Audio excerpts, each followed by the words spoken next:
Whether you're walking alone at night or being home by yourself, the fear of being attacked and not knowing how to defend yourself is all too real for many women. But that fear can be turned into empowerment with some easy self-defense moves. Joining me now is Stephen Stern, the owner and trainer at Common Sense Fitness in North Haven, along with Meghan Yost and Lajeune Hollis, who work here at the station. They volunteered to learn some self-defense moves. Thank you, everyone, for taking part in this. You're welcome. You're welcome. Stephen, how important is this for women to know? It's very important. I mean, just follow the news.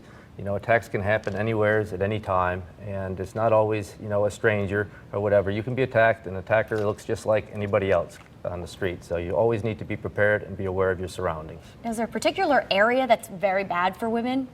Any area that's bad. Never take a shortcut, ever.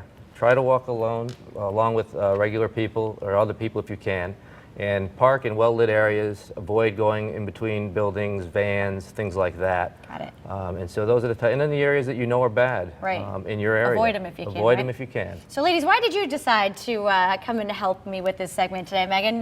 Well, I run outside a lot by myself, and I don't live in the greatest of areas, so I think it's really important for me just to know if somebody does attack me, what am I supposed to do? You need the basics, exactly, right? Exactly. What about you, Lajeune? Probably because the world seems to be getting less and less safe, and That's I just true. feel like I need more protection. And knowing these type of things is important for any woman. Right. And Stephen, basically common sense helps with this as well, right? Correct, correct. Common sense helps, but a lot of times when you're under attack, you become the fight or flight experience kicks in, and so common sense doesn't always prevail, and so you panic. And so that's why a lot of things are great to carry with you. People carry mace, people carry whistles.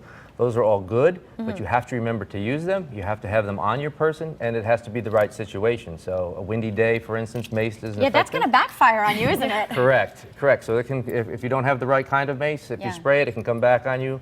A whistle is good, but you have to hope that somebody's there to hear it. And how long is it going to take for them to respond after you blow the whistle? And then, of course, if these get knocked down in the struggle, then you have to know what to do if you don't have these implements at your side. But those are good tools. I mean, that's a start, right? Absolutely. Better to be safe than sorry. Absolutely. Keep them nearby. All right, so you're going to show us some moves. Correct. We'll start with Meghan. You can show us what we need to do. Set my tools out. So a lot of times somebody's going to grab a female, especially, and they're going to try and pull them someplace where they're out of sight. So whether it be a stairwell, an elevator, a room.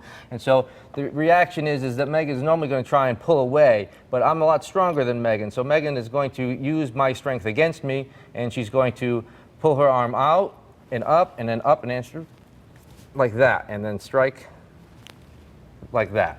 All right, so move the arm out. That's your first move. Arm out is the first move. Thumb down so that you can break the weakest part of the grip, which is the thumb and forefinger together.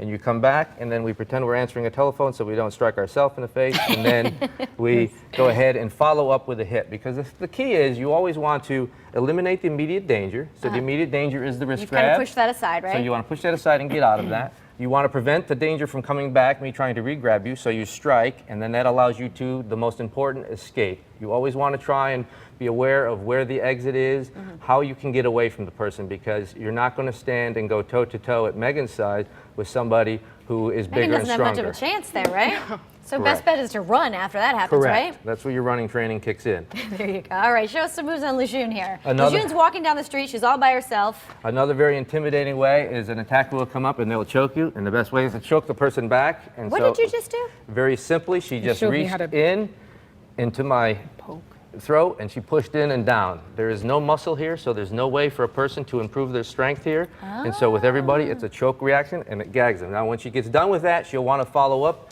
with a nice kick to the groin area or to the shin, and then run. Okay? All right. And do you teach classes on this? How do we find you? We do small training classes. I do small training classes at my studio. We do one-on-one classes as well, individual training. Up to about 6 people is maximum, because beyond that, it gets a little out of the personal range. And I try to keep it as on the personal level. All right, we have time for one more. Give us one more move that we should know. Okay, so one more move would be that if I grab Meghan, and I'm going to grab her from behind, and I'm going to pull her in to like an elevator. I'm going to drag her. She's going to drop down and squat into a squat position and lower her body weight. So now I can't pick her up. She's going to put one hand underneath my hands And then the other hand, she's going to wrap behind my knuckles as hard as she can with her knuckles. Just wrap with your knuckles. Just pound my hand. Just pound my hand. Just punch my hand with this hand. There you go.